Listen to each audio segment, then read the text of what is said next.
उघारियो बालेन विरुद्ध आक्रमक बनेकी सुशीला कार्कीको मुखुण्डो बाहिरियो रातारात 180 डिग्रीमा युटर्न हुनुको रहस्यको नाली बेली। किन तात्यो सुशीलाको पारो, किन बोलिन यति सारो? बालेनका फिल्मी शैलीका यी एक्सनले बनाएकै हो त गाह्रो। हिजोसम्म सुशासनको पाठ पढाउने देशकी आमा आज रातारात प्रधानमन्त्री बालेन्द्र शाह विरुद्ध किन आगो ओकल्दैछिन्? किन आफ्नो हैसियत बिर्सेर बालेनकी बुढीलाई आमा भन्दैछिन्? के यो न्याय र विधिको लडाई हो वा भत्किएको पारिवारिक सिन्डिकेटको छटपटी? आउनुस् अब यो प्रकरणको भित्री कुरा खोतलेर बाहिर ल्याउँ। देशकै पहिलो महिला प्रधान न्यायाधीश र प्रधानमन्त्री सुशीला कार्की, जसले हिजो बालेन र रवि जस्ता युवाले मात्रै यो देशको कायाकल्प गर्न सक्छन् भनेर सार्वजनिक मञ्चमै दाबी गर्थिन्, तर आज तिनै कार्की प्रधानमन्त्री बालेन शाहप्रति 180 डिग्रीमा युटर्न भएकी छिन्।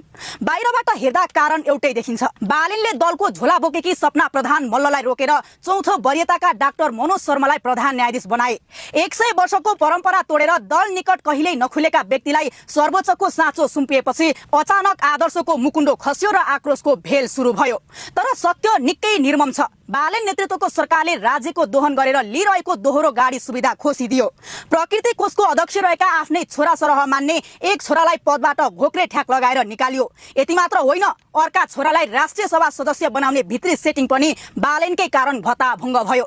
जब राज्यको ढुकुटी र पदमा रजाइ गरिरहेको पारिवारिक सिन्डिकेट भत्कियो अनि दोहनको मुहान सुक्यो, तब रिसको पारो तात्नु स्वाभाविक नै थियो। यो दुई व्यक्तिको टकराव हुँदै होइन, यो हाम्रो देशको त्यो तितो यथार्थ हो जहाँ नैतिकता र सुशासनको नारा त्यति बेलासम्म मात्रै घन्किन्छ जति बेलासम्म आफ्नो र आफ्नो परिवारको स्वार्थ सुरक्षित रहन्छ। हिजो न्यायको मन्दिरमा बसेर निष्पक्षताको फैसला सुनाउनेहरू नै आज आफ्नै सुविधा कटौती हुँदा यसरी सडकमा बरबराउन थालेपछि आम नागरिकले अब कसको आदर्शलाई पत्याउने?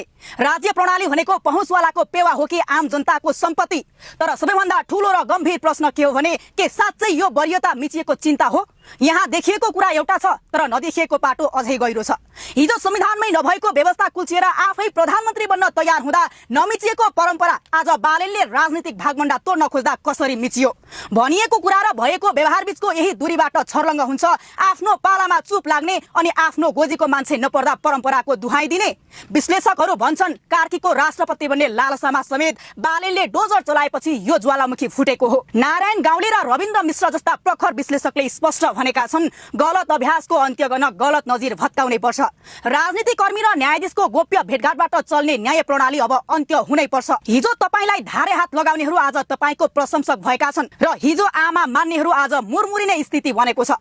बालेनको सिस्टम क्लिनिङ डोजरले प्रणाली मात्र सुधारेको छैन, वर्षौंदेखि आदर्शको बर्को ओढेर बसेका धेरैको असली अनुहार उदाङ्गो पारिदिएको छ।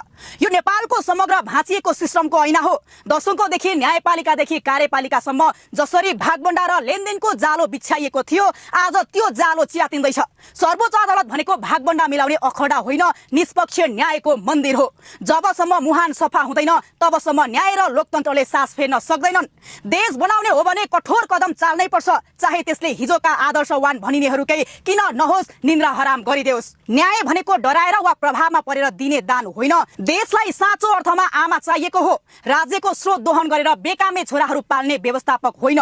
सत्य जतिसुकै तितो भए पनि आज एउटा ठूलो भ्रम टुटेको छ। अनुहारमा आदर्शको जलप जतिसुकै बाक्लो दले पनि स्वार्थको घाम लाग्दा त्यो पग्लिहाल्दो रहेछ।